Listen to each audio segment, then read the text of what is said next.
Cuarto. El tercer hijo, Aliocha. Tenía 20 años, sus hermanos Iván y Dimitri tenían 24 y 28 respectivamente. Debo advertir que Aliocha no era en modo alguno un fanático y ni siquiera, a mi entender, un místico.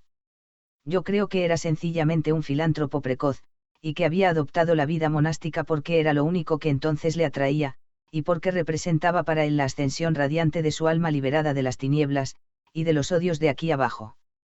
Aquel camino le atraía únicamente porque había hallado en él a un ser excepcional a su juicio, el famoso Starets Zósimo, al que se entregó con todo el fervor insaciable de su corazón de novicio. Desde la cuna se había mostrado como un ser distinto a los demás. Ya he dicho que habiendo perdido a su madre a los 4 años, se acordó toda su vida de su rostro y de sus caricias como se recuerdan, los de un ser viviente.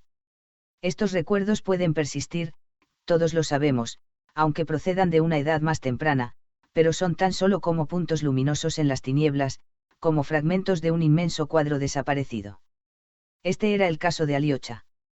Se acordaba de un bello atardecer estival en que por la abierta ventana penetraban los rayos oblicuos del sol poniente. En un rincón de la estancia había una imagen con una vela encendida, y ante la imagen estaba su madre, arrodillada, gimiendo y sollozando violentamente, como en una crisis de nervios. La infeliz lo tenía en brazos, lo estrechaba en ellos hasta casi ahogarlo y rogaba por él a la Santa Virgen. En un momento en que la madre aflojó el abrazo para acercar el niño a la imagen, el ama, aterrada, llegó corriendo y se lo quitó de los brazos. Aliocha se acordaba del semblante de su madre lleno de sublime exaltación, pero no le gustaba hablar de ello. En su infancia y en su juventud se mostró concentrado e incluso taciturno, no por timidez ni por adusta misantropía, sino por una especie de preocupación interior, tan profunda que le hacía olvidarse de lo que le rodeaba. Sin embargo, amaba a sus semejantes, y sin que nadie le tomara por tonto, tuvo fe en ellos durante toda su vida. Había en él algo que revelaba que no quería erigirse en juez de los demás. Incluso parecía admitirlo todo sin reprobación, aunque a veces con profunda tristeza. Desde su juventud fue inaccesible al asombro y al temor. Al cumplir los 20 años en casa de su padre, donde reinaba el más bajo libertinaje, esta vida se hizo intolerable para su alma casta y pura, y se retiró en silencio, sin censurar ni despreciar a nadie. Su padre, especialmente sensible a las ofensas como buen viejo parásito, le había dispensado una mala acogida. Se calla, pero no por eso deja de pensar mal de mí, decía. Pero no tardó en abrazarlo y prodigarle sus caricias. En verdad, eran las suyas lágrimas y ternuras de borracho, pero era evidente que sentía por él un amor sincero y profundo que hasta entonces no había sentido por nadie. Desde su infancia, Aliocha había contado con la estimación de todo el mundo. La familia de su protector, Eutimio Petrovich Polienov, le tomó tanto cariño, que todos lo consideraban como el niño de la casa. Aliocha había llegado a este hogar a edad tan temprana que no podía conocer la premeditación ni la astucia, llegó a una edad en que se ignoran los artificios con que uno puede atraerse el favor ajeno, y en que se desconoce el arte de hacerse querer. Por lo tanto, este don de atraerse las simpatías era en él algo natural, espontáneo, ajeno a todo artificio. Lo mismo ocurrió en el colegio, donde los niños como Aliocha suelen atraerse la desconfianza, las burlas e incluso el odio de sus compañeros. Desde su infancia le gustó aislarse para soñar, leer en un rincón. Sin embargo, durante sus años de colegial gozó de la estimación de todos sus condiscípulos. No era travieso, ni siquiera alegre, pero al observarlo, se veía enseguida que no era un niño triste, sino que poseía un humor apacible e invariable. No quería ser más que nadie, acaso por esta razón a nadie temía. Y sus compañeros observaban que, lejos de envanecerse de ello, procedía como si ignorase su valor y su resolución. Tampoco conocía el rencor, una hora después de haber recibido una ofensa, dirigía la palabra al ofensor con toda naturalidad, como si no hubiera pasado nada entre ellos. No es que diera muestras de haber olvidado la ofensa, ni de haberla perdonado, sino que no se consideraba ofendido, y con esto captaba la estimación de los niños. Solo un rasgo de su carácter incitaba a sus compañeros a burlarse de él, aunque no por maldad, sino por diversión. Aliocha era pudoroso y casto hasta lo inaudito. No podía soportar ciertas expresiones ni ciertos comentarios sobre las mujeres, que para desgracia nuestra, son tradicionales en las escuelas rusas. Muchachos de alma y corazón puros, todavía casi niños, se deleitan en conversaciones e imágenes que a veces repugnan incluso a los más rudos soldados. Además, estos saben menos de tales cuestiones que los jovencitos de nuestra buena sociedad. No hay en ello, bien se ve, corrupción ni cinismo verdaderos, pero estos existen en apariencia, y generalmente, esos muchachos ven en tal proceder algo delicado, exquisito, digno de imitarse. Al ver que Alyosha Karamazov se tapaba los oídos cuando se hablaba de estas cosas, sus compañeros le cercaban, le apartaban las manos a viva fuerza y le decían obscenidades a gritos. Alexei se debatía, se tiraba al suelo, se tapaba la cara, y soportaba la ofensa en silencio y sin enfadarse. Al fin le dejaban en paz, cesaban de llamarle, jovencita, e incluso se compadecían de él. Alyosha figuró siempre entre los mejores alumnos, pero nunca aspiró al primer puesto. Después de la muerte de su protector, fue todavía 2 años más al colegio. La viuda emprendió muy pronto un viaje a Italia con toda la familia, que se componía tan solo de mujeres. Alyosha fue a vivir entonces a casa de 2 parientas lejanas del difunto, a las que no había visto jamás. No sabía en qué condiciones habitaba en aquella casa. Era propio de él no preocuparse por el gasto que pudiera reportar a las personas con quienes vivía. En este aspecto era el polo opuesto a su hermano mayor, Iván, que había conocido la pobreza en sus 2 primeros años de universidad, y para el que desde su infancia había sido un tormento comer el pan de un protector. Pero no se podía juzgar severamente este rasgo del carácter de Alexei, pues bastaba conocerle un poco para convencerse de que era uno de esos bonachones capaces de dar toda su fortuna, lo mismo para una buena obra que para los manejos de un profesional de la estafa. Desconocía el valor del dinero, cuando le daban algunas monedas, las llevaba en el bolsillo varias semanas sin saber qué hacer de ellas, o las gastaba en un abrir y cerrar de ojos. Cuando Piotr Alejandrovich Miusov, sumamente quisquilloso en lo concerniente a la honestidad burguesa, conoció más tarde a Alexei, lo describió de este modo. Es tal vez el único hombre del mundo que, encontrándose sin recursos en una gran ciudad para él desconocida, no se moriría de hambre ni de frío, pues enseguida acudiría alguien a alimentarle y a ayudarle. De lo contrario, él mismo saldría del trance, sin inquietarse ni sentirse humillado, y para la gente sería un placer prestarle un servicio. Un año antes de terminar sus estudios, dijo de pronto a las 2 damas que se iba a casa de su padre para llevar a cabo cierto propósito. Ellas lo sintieron en el alma. No consintieron que empeñara el reloj que le había regalado la familia de su protector antes de partir para el extranjero, y le dieron ropa y dinero. De este, Alyosha les devolvió la mitad, diciendo que quería viajar en tercera. Cuando su padre le preguntó por qué no había terminado los estudios, él no le contestó, pero quedóse más pensativo que de costumbre. Pronto se supo que buscaba la tumba de su madre. Entonces Alyosha declaró que solo para esto había hecho el viaje. Pero, seguramente, no era esta la única causa. Sin duda, no habría podido explicar qué repentino impulso había obedecido para emprender una ruta nueva e ignorada. Fyodor Pavlovich no había podido orientarle en la busca de la sepultura, habían transcurrido ya demasiados años desde su muerte para que se acordase de dónde estaba. Digamos 2 palabras sobre Fyodor Pavlovich. Había estado ausente mucho tiempo. 3 o 4 años después de la muerte de su segunda esposa partió para el mediodía de Rusia, y se estableció en Odessa, donde conoció a toda clase de judíos y judías, y terminó por tener entrada no solo en los hogares judíos sino también en los hebreos. Sin duda, durante este tiempo había perfeccionado su arte de acumular dinero y manejarlo. Reapareció en nuestro pueblo 3 años antes de la llegada de Alyosha. Sus antiguas amistades lo vieron muy envejecido para los años que tenía, que no eran muchos. Se mostró más procaz que nunca.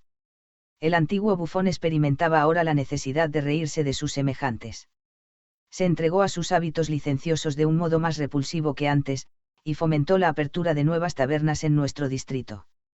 Se le atribuía una fortuna de 100.000 rublos o poco menos, y pronto tuvo numerosos deudores que respondían de sus deudas con sólidas garantías. Últimamente, su piel se había arrugado, su estado de ánimo cambiaba a cada momento, y Fyodor Pavlovich perdía el dominio de sí mismo. Era incapaz de concentrarse, estaba como idiotizado y sus borracheras eran cada vez mayores.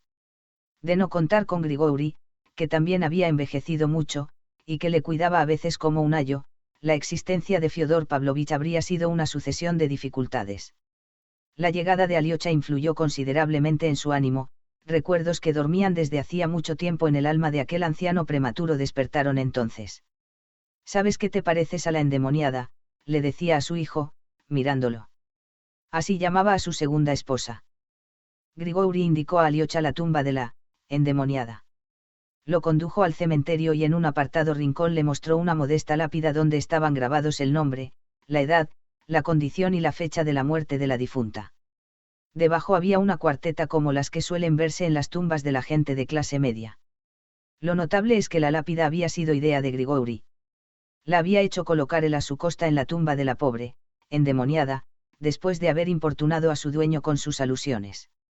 Este había partido al fin para Udesa, encogiéndose de hombros con un gesto de indiferencia para la tumba y para todos sus recuerdos. Ante la sepultura de su madre, Aliocha no demostró emoción alguna, escuchó el relato que le hizo gravemente Grigori sobre la colocación de la lápida, se reconcentró unos momentos y se retiró sin decir palabra. Después, en todo un año no volvió al cementerio ni una sola vez. El episodio de la lápida produjo en Fiodor Pavlovich un efecto inesperado, llevó al monasterio 1000 rublos para el descanso del alma de su esposa, pero no de la segunda, la endemoniada, sino de la primera, la que le vapuleaba. Aquella misma tarde se emborrachó y empezó a hablar mal de los monjes en presencia de Aliocha.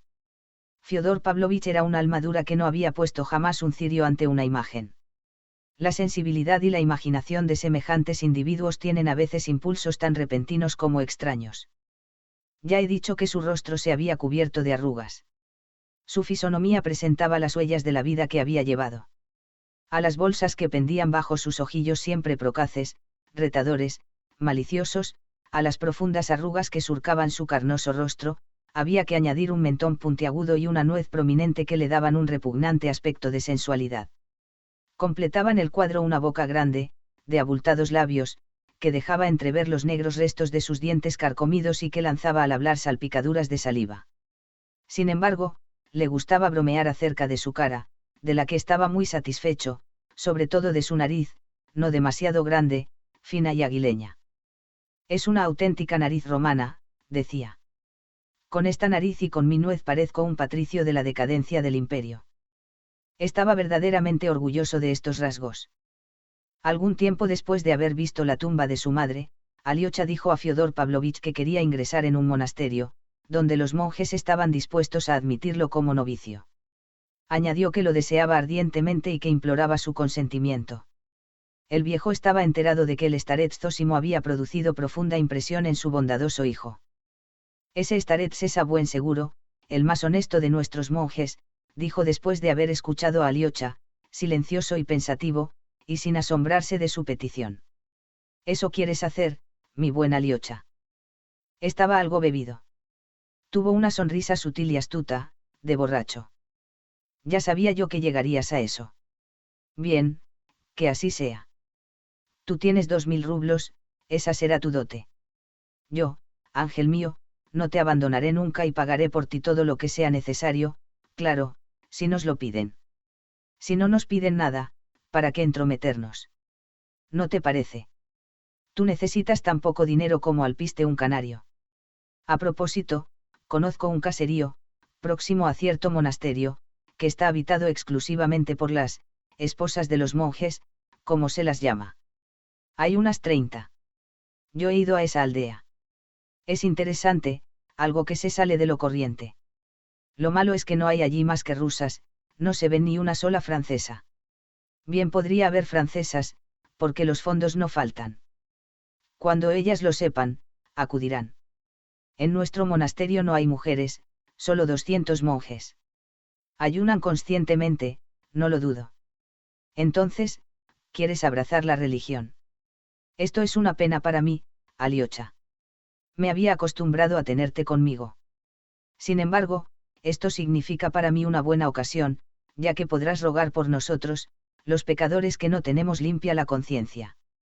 Más de una vez me había preguntado, ¿quién rogará por mí? Mi querido Aliocha, yo soy un ignorante sobre estas cuestiones. No lo dudes, un ignorante en toda regla. Sin embargo, a pesar de mi estupidez, reflexiono a veces y me digo que los demonios me arrastrarán con sus garfios cuando me muera. Y me pregunto, ¿de dónde salen esos garfios? Son de hierro. ¿Dónde los forjan? ¿Tendrán los demonios una fábrica? Los religiosos están seguros de que el infierno tiene techo.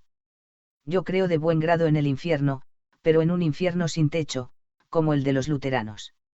Esto resulta más fino, y además es un infierno mejor iluminado. Tal vez me digas que qué importa que tenga o no techo. Pues sí que importa, pues si no hay techo, no hay ganchos, y entonces no me podrán colgar. Y si no me cuelgan, ¿dónde está la justicia del otro mundo? Habría que inventar los ganchos para mí, solo para mí. Si tú supieras, Aliocha, lo sinvergüenza que soy. Allí no hay ganchos, dijo Aliocha en voz baja y mirando a su padre gravemente. Entonces habrá sombras de ganchos. Sí, ya sé. Un francés describe así el infierno. He visto la sombra de un cochero que con la sombra de un cepillo frotaba la sombra de una carroza. ¿Cómo sabes, querido, que allí no hay ganchos? Cuando estés en el monasterio, entérate bien y ven a informarme. Me iré más tranquilo al otro mundo cuando sepa lo que pasa allí. Será mejor para ti estar con los monjes que conmigo, viejo borracho, rodeado de muchachas, aunque tú eres como un ángel y estás por encima de todo esto. Por eso lo dejo ir, aunque pienso que tal vez allí ocurra lo mismo. En ese caso, como no eres tonto, tu fervor se extinguirá y volverás curado. Y yo lo recibiré con los brazos abiertos, pues eres el único que no me censura, mi amado hijo. Y ante esto no puedo menos de conmoverme. Y empezó a lloriquear. Estaba sentimental, con su maldad se había mezclado el sentimentalismo.